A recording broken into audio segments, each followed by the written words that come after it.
and welcome to another free code session. My name is Jason Bach, and I just ate some pretzels, so my mouth is a little dry, but good snack. Anyway, so I'm going to work on this issue where we want to treat the end of a range like it should be, as an exclusive and not an inclusive end. So, for example, these tests would work, but what we want to do is put in something like 054 would be true because that's still there, but 055 would be false. This is a contains one. Okay. And then we're going to do the same thing, because what we're basically saying is when we do the contains, I think we flip them around. Okay. I have to check to make sure on that. But I believe that to be true. Okay. So, yes. Now, first of all, well, wait a minute. Self-contains value, that value. So, if the start, oh, so we don't change it. Yeah, but we handle that case. Okay. Why are you giving me a little help here? No, go away. All right, so we should get two failures here because we have two cases on the edge that don't work. Right. Now, here's the funny thing. If we say start is less than end, because you can have ranges that don't do this. Like it says 5 to 0. But what you really mean is 0 to 5, and then you would mean 5 being the exclusive end. We always want to say the start is less than the end. But a range type doesn't do that. Like if we go look at the range, which should come into here, it just says, you know, one or the other. So I guess that's another thing that I could consider, which is I have a two-string start at, end at, all, get offset and length, yeah, whatever.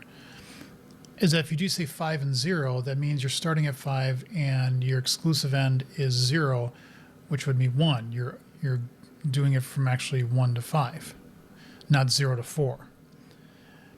And I mean, there's no real, because the range itself is meant to be for, these are index values. They're not necessarily ends. I'm kind of overloading what a range means. Represents a range has start and end indices. Okay. So, yeah, this is saying all the way to the end, I believe. But there is no concept of one has to be more or less than the other. We do have some range methods in here to do that, but, you know, what does it mean if you're saying, I want to start at 5 and I want to end at 0 exclusive? That probably means you want to go from 5, 4, 3, 2, 1. So in that case, what we would also want is one that also plays on the edge here, which is, in this case, let's put these like in order so we kind of can see what we're doing. So we have a 0, 5 there. But now if we say 5, 0, that would be false. Okay. This is true. That's false. That's true. This is also true now. Okay. Because, so true, true, false, false. So you probably have like 3 or 4 errors now with contains. 2. Well, if we say start is less than end, which is typically how you do this, you're saying the value coming in, compare it to the start's value, if that's greater than or equal to 0. Oh, wait a minute. A range, why am I doing this? A value is an int. You would want it to say, man, did I overthink this? If the start is less than the value, so 0 is less than 5, I would say value is greater than or equal to self start value. And the value is strictly less than the self end value. This will actually make it a bit faster if I do this. If it's the other way around, what we want to say is that the value will be less than or equal to self end value, and value is strictly greater than the self start value. Whoops. Where are you? Where are you, cursor? Speaking of cursing. Okay. So now if we run this, we should have all 10 passing. At least I think all 10 should pass. I just made it worse. Yeah, I know that. I want to know which one specifically. So 5. Oh, no, that's wrong. I think. There, yeah, okay. That was right. Okay. So we fixed contains. There's intersect, partition, and 2 ascending, 2 descending. This one actually is going to be interesting because if I'm saying 2 ascending or 2 descending. This is actually, if I say I'm going from 6 to 3 exclusive, what does that actually mean the other way? That would mean 4 to 7. Because if I flip that around, that becomes 6, 3. So yes, that's actually what we need to, I'm going to keep that comment in mind there. Okay. All right. So the intersection becomes much more interesting now. So, yeah, and now contains is and 2 ascending and 2 ascending because we want them both to be like, what is your intersection? Okay. So if the current range, yeah, because these ranges are structs, I believe. Yeah, they're read-only structs, and that makes sense. Okay. So if we say the current range contains the start, because you could have this, and the intersection would be this part in the middle here. Okay. Or you can have them just touch, but they both contain this value. If it's like this, then it's this part that's intersecting. Okay. So lots of conditions here to consider. Let's do the 2 ascending first, because I feel like that's probably 2 ascending and 2 descending. No change. Okay. So actually in this case, what I think, like what I said here, this is 3 to 5. So this would now become 5 to 2. And then if you flip that around, you're saying 3 to 6. So if you 2 ascended and then you descended and then you ascended again, that sounds spiritual. But if you did that, 2 ascending shouldn't have any change because your start and your end is greater than your start. So even if it was 3, 4, it should still be the same because you're saying 3 and that's it. Okay. So that wouldn't be any change. So I think in this case, 2 ascending basically says if it's less than, we just return the self back. Otherwise we say the flip is different though. So what we have to say here is it's the end value plus plus, which, yeah, that adds to itself. We need to say plus 1 and then put that in here. Okay. And then the start also jumps up to 1 because those are, again, the same thing. This is saying you go from 6, 5, 4. Okay. This is 4, 5, 6, but it's the same set of values, if you want to think of it that way. And then if you flip this around, it would be, so it'd be minus. If you're going to do 2 descending, this would minus this, and it would minus that. And actually, we can do that right away. We could say no self end value -1, and then -1. There. Okay. So in sending no change stays that way. To sending with change now says this is 4 and this is 7, because that's going to give you the same set if you think of it that way. I could be really wrong on all this. To descending says if your start is strictly bigger than your end.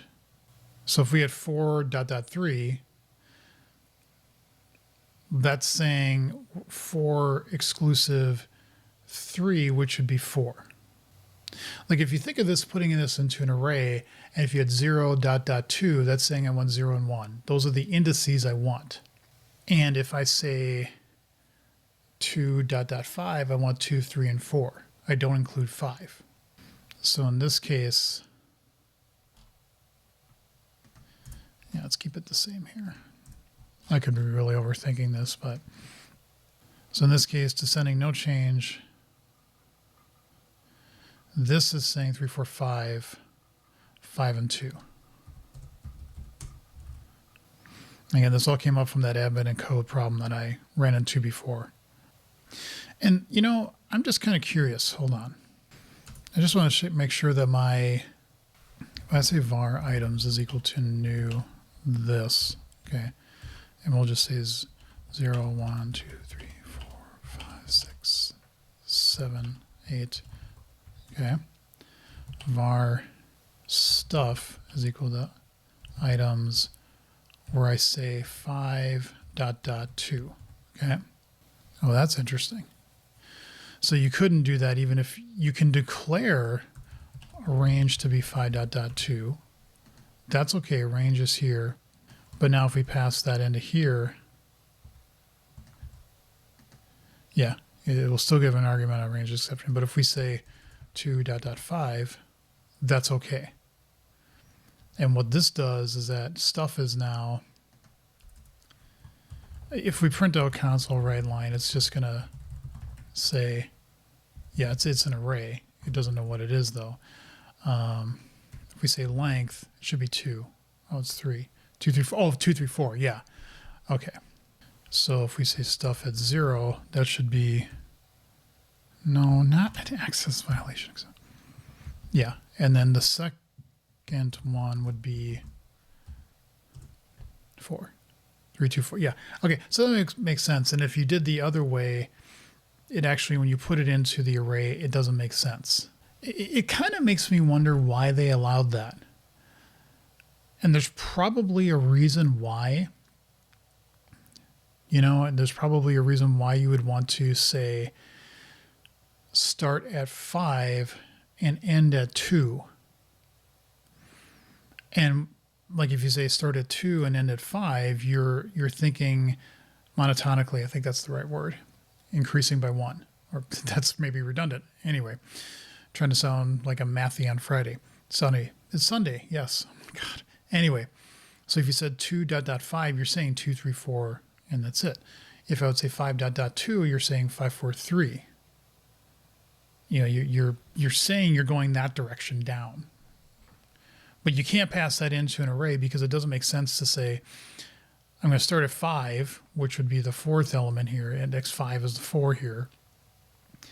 And it's expecting you to go up, and it's just saying, wait a minute, that doesn't make sense. If I do 5.2, yeah, somewhere in here, it's this reflection. That's kind of funny that you get a reflection range subarray. I'm guessing the runtime helpers get subarray as an optimized method that gives you, based off an array, the range. You know what? I am so curious. What does this do? So if the array is null, yes. Offset and length, range. But it doesn't come from that. It comes from subarray. It doesn't say where, though. So the offset and length is from offset and length. the range argument, that's where we're getting an argument out of range exception. Is this like aggressive inlining? Okay, that makes sense. So if you've never seen that, that basically is telling it doesn't force it to be in line, but that's saying you really, really, really want this to be in line too, because it's determined by the developer that I think this should be in line because this is actually a little bit of code, and rather than having the overhead of having a method invocation, just push this up into the caller. Okay, it doesn't force it, but that's what it's suggesting. So I'm guessing here, start. How's it getting the? Oh, this is on a range. Okay, I'm being stupid. And so the range is start. Your start index is from end. Start is length minus start index. And is from end. What is this from end? Indicates whether the index is from the start or the end. If I come here, what do I say if I go console right line range is from end? Or is that not exposed? It is. And this is on a range, isn't it? Oh, it's on an index. Huh. Well, ain't that cute? Those are both false, but now if I come in here and I say, they're still false. Okay. But somewhere in here, it's determining that this isn't what it expects. Okay. So negative values, expected range will be used in collections. Well, the non-negative length counts. We validate the ranges inside the length scope though. Length has to be a positive value. Yes, okay. Well, I sort of can kind of see what this is doing. Anyway, this is taking that interpretation though, the say, what would you do to flip it around? Okay. Now, we've got those going for us. I was going to hand on the partition until the end. The intersection is going to be fun because this should now say we go from 3 to 5 and this goes from 5 to 7. What is the intersection? The only intersection is the 5 part. So what's funny is that this is actually going to work, but it's the result is the same, but this should actually fail because we're saying 2 ascending, 2 ascending. Okay. And now what we're going to do is say, if the current range contains the start or contains the end, that's a little sus. That's a little sus because the current range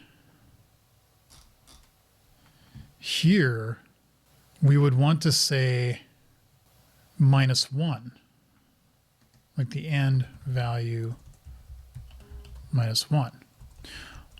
Or if we just pass this in here, yeah, this is, the more I'm looking at this, it's like this was fun to do, but it's really about ranges and indices. This is not about numerical values in between.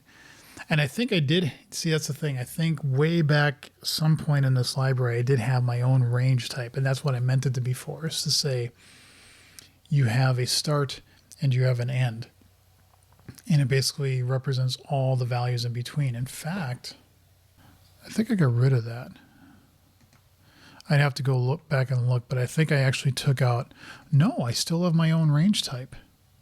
And that is really interesting because this is going to the structs range, the system range, not my range.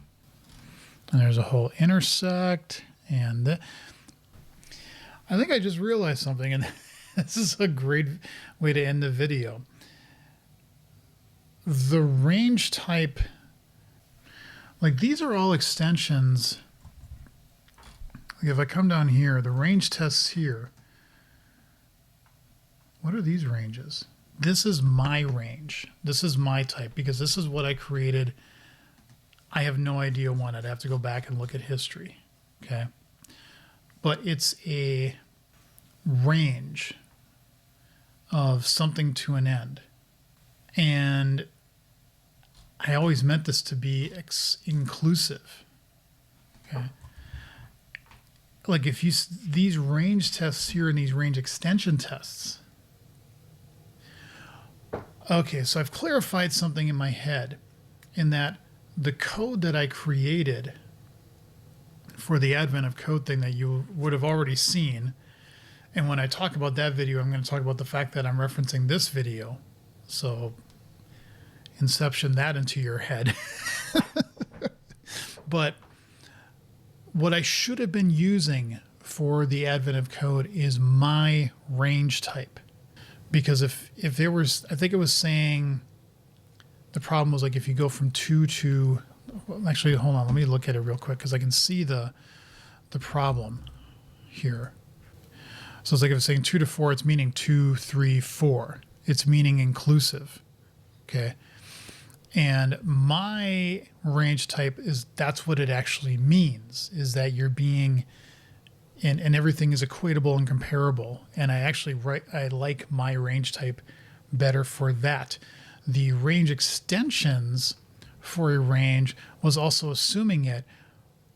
But I'm actually thinking now, this is really overloading what a range means. A range is about indices. It's not about a continuous sequence of values that you're just trying to represent by saying 2 and 4. Okay. And if you wanted to take a range from, I think what I'm actually finding out here is what I think I really want is to say, and do I have that in here? Do I have like implicit conversions in here? I have operators, which I'm now wondering if I should actually update to being like, what is the static abstract interface for equality?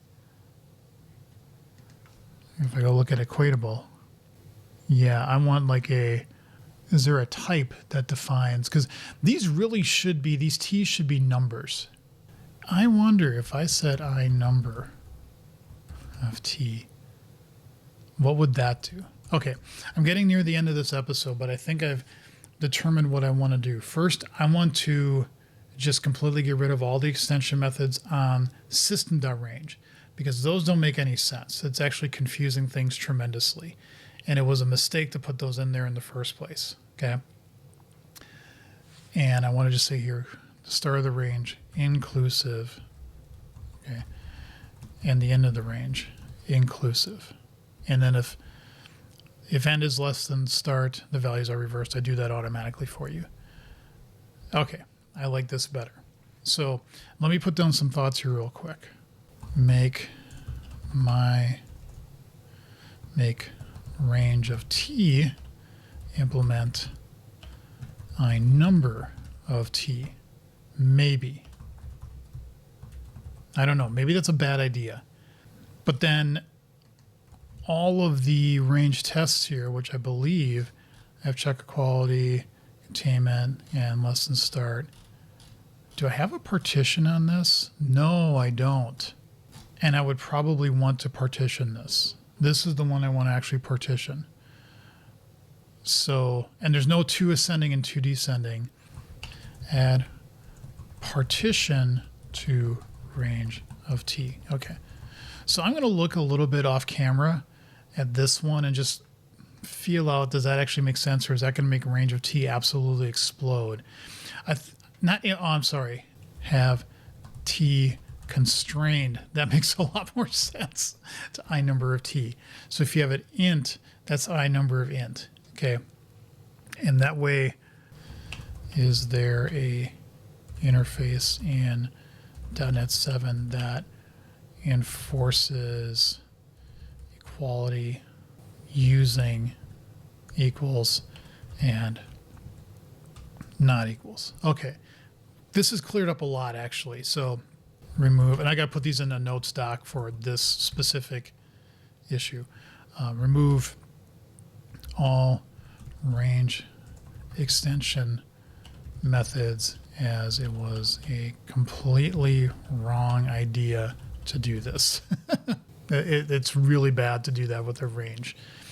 And then I think I also said I do not have a way from a range to say If you really want to go from add a conversion from System.Range to range of int. And I don't know if you can say that.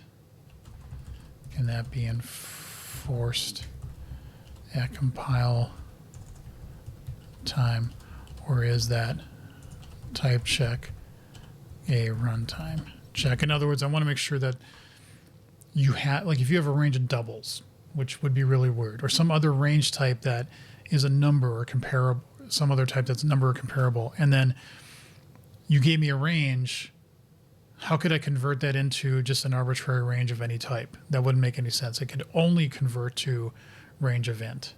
Okay, so, and maybe maybe that's just a static method on range of t. Well, that stinks because we don't want the static on a generic type. Okay, so I got some stuff to think about here, but again, this has actually been, even though this feels kind of useless, this has led to, I think, even a better design, and really puts the surface area of what Spackle is supposed to do on the right things. This should never have been done on the range type. I think I've done videos in the past on this where I did all this work, but now I'm realizing that was wrong. That was a mistake. So fun times. Thank you all for watching. Leave comments and questions below. See you in the next episode.